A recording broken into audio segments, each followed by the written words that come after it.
So I just got this David Chang and Priya Krishna cooking book, Cooking at Home. I love cooking books, cookbooks that like peering into the mind of someone that cooks. So that's why I really like Salt, Fat, Acid, Heat. I also love the illustrations on this. Like, it's just so approachable. I have always said that I'm unable to make recipes or write down recipes for people because that's not how my brain works. It's why I suck at baking, because baking is such a science, at least to me. And y'all bakers, y'all can fight me if you want, but I ain't going back and forth with y'all. I just am not able to cook that way. So this book is great because it shows how these two cooks, and you know, David Chang, come on, if you're in the cooking world or foodie, you know who David Chang is. How I learned to stop worrying about recipes and love my microwave. I'm geeking out, literally geeking out about it because of the different, yes, it's a lot of meat in this cookbook. Again, Salt, Fat, Acid, Heat, sometimes it's less about the meat, like the ingredients, and more about the techniques that they're showing in the book.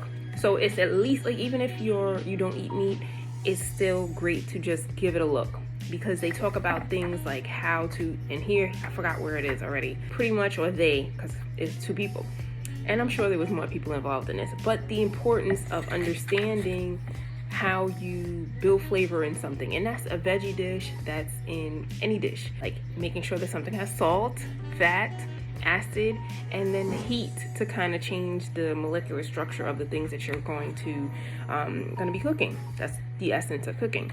Also do it with raw food too, but that's a whole other conversation. Also explaining the importance of umami. I'm always talking about umami, which is that the savoriness. Yeah, I'm literally geeking out about this. Looking at this part where it says how to make frozen vegetables like suck less. That's not what they said technically, but it says something like stop thawing them. Like, who thaws? Are y'all out here thawing frozen vegetables? That's what we doing? I didn't know that people do. Sorry. Oh my god, I'm waiting for my Uber Eats to come. My Indian food. I think I see them right now. I love that they address everyday questions that most home cooks have, like, should I peel things? Because really, a lot of professional cooks don't peel things, especially ginger. Also, I felt like they were in my head when they have this whole breakdown of to boil or to roast and the questions that I asked myself. They also give guidance on what to do with tough pieces of meat, and also give guidelines, not recipes or instructions, but guidelines on how to pickle something. So basically, I love this book.